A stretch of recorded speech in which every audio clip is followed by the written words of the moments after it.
Thank you very much. Mr. President, distinguished authorities, members of the Diplomatic Corps, ladies and gentlemen, thank you very much for your kind welcome. I am pleased to begin the apostolic journeys of my pontificate with a visit to your country, for this land is inextricably linked to the origins of Christianity, and today it beckons the children of Abraham and all humanity to a fraternity that recognizes and appreciates differences.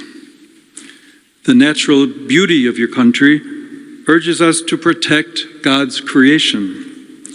Moreover, the cultural, artistic, and spiritual richness of the places you inhabit reminds us that when different generations, traditions, and ideas meet, great civilizations are forged in which development and wisdom are drawn together into unity. On the one hand, it is true that human history has centuries of conflict behind it, and that the world around us is still destabilized by ambitions and choices that trample on justice and peace. At the same time, when faced with challenges, being a people with such a great past is both a gift and a responsibility. The image of the bridge over the Dardanelles Strait, chosen as the logo for my journey, eloquently expresses your country's special role. You have an important place in both the present and future of the Mediterranean and of the whole world, above all, by valuing your internal diversity.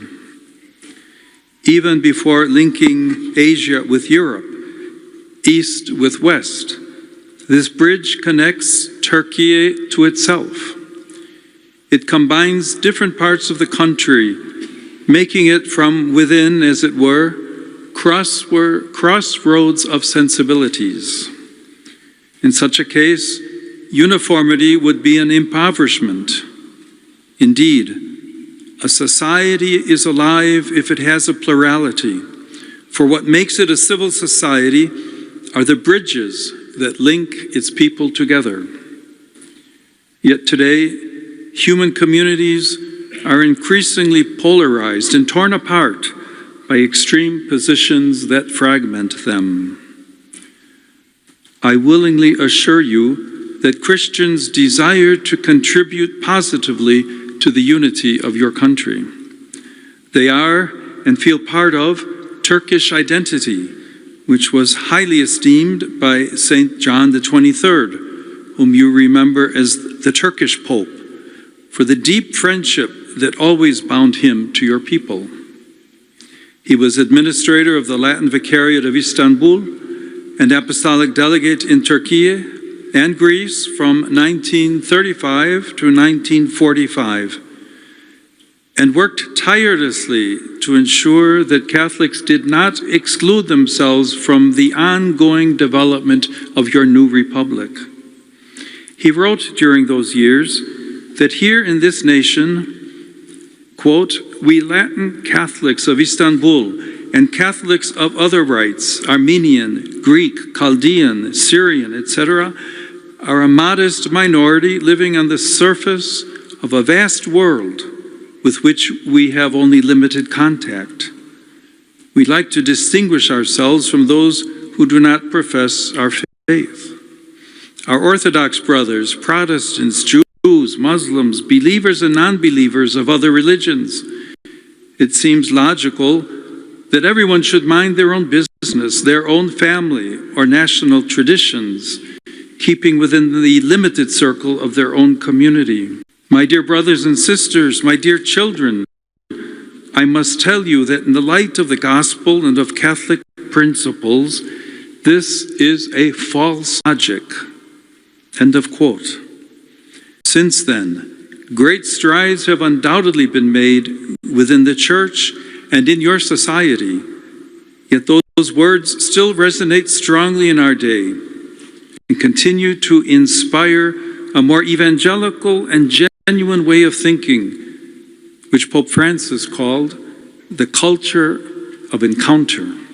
Indeed, from the very heart of the Mediterranean, my venerable predecessor opposed the globalization of indifference by inviting us to feel the pain of others and to listen to the cry of the poor and of the earth. He thus encouraged us to compassionate action, which is a reflection of the one God who is merciful and compassionate, slow to anger, and abounding in steadfast love. The image of your great bridge is also helpful in this sense, for God, in revealing himself, established a bridge between heaven and earth. He did so in order that our hearts might change, becoming like his. It is a vast suspension bridge, almost defying the laws of physics.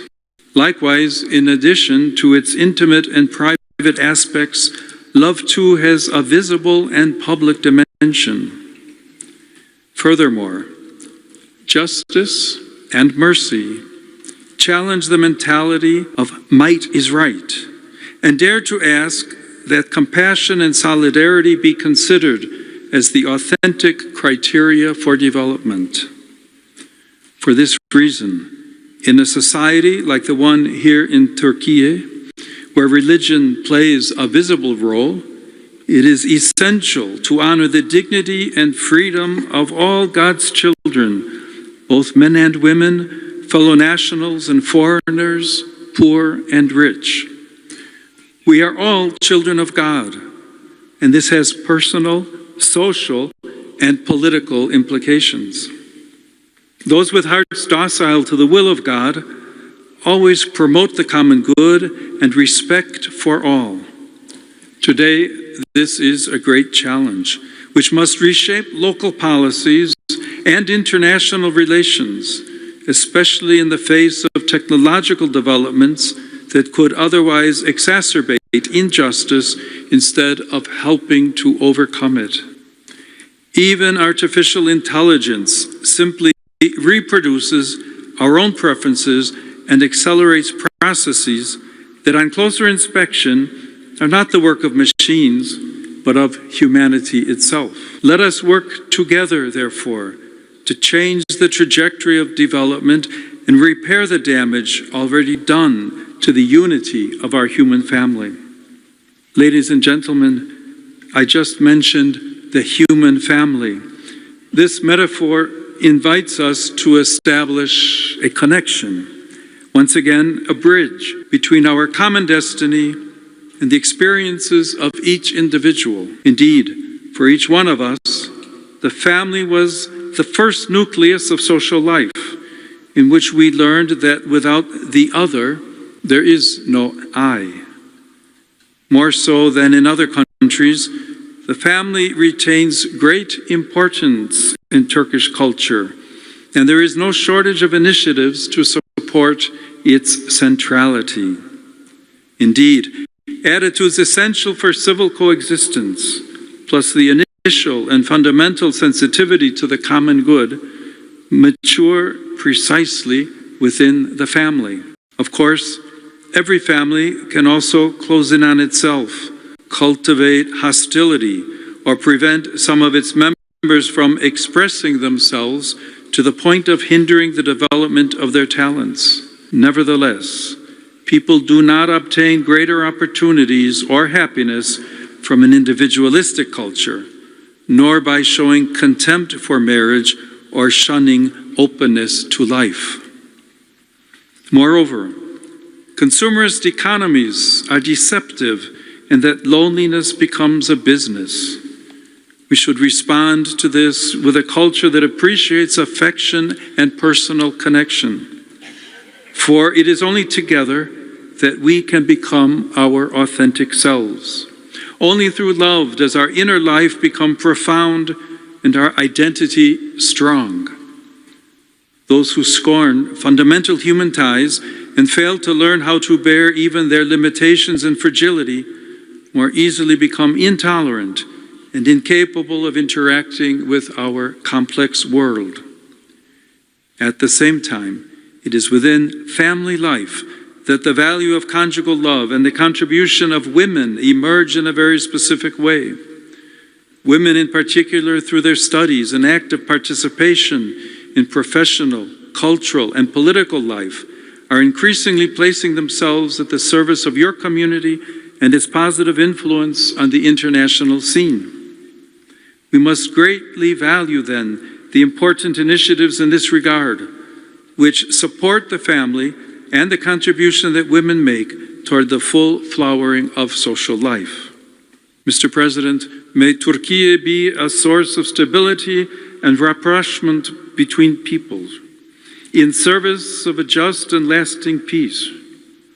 The visits to Turkey by 4 popes, Paul VI in 1967, John Paul II in 1979, Benedict XVI in 2006, and Francis in 2014 show that the Holy See not only maintains good relations with the Republic of Turkey, but also desires to cooperate in building a better world with the contribution of this country, which is a bridge between East and West, between Asia and Europe, and a crossroads of cultures and religions. The particular occasion of my own visit, the 1700th anniversary of the Council of Nicaea, speaks to us of encounter and dialogue, as does the fact that the first 8 ecumenical councils were held in the lands of present-day Turkey. Today, more than ever, we need people who will promote dialogue and practice it with firm will and patient resolve. In the aftermath of the tragedies of 2 world wars, which saw the building of large international organizations, we are now experiencing a phase marked by heightened level of conflict on the global level, fueled by prevailing strategies of economic and military power.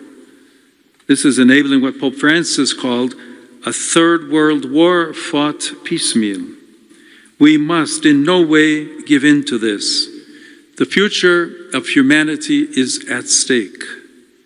The energies and resources absorbed by this destructive dynamic are being diverted from the real challenges that the human family should instead be facing together today, namely peace, the fight against hunger and poverty, health and education, and the protection of creation. The Holy See, with only its spiritual and moral strength, wishes to cooperate with all nations that have at heart the integral development of each and every person. Let us walk together then, in truth and in friendship, humbly trusting in the help of God. Thank you.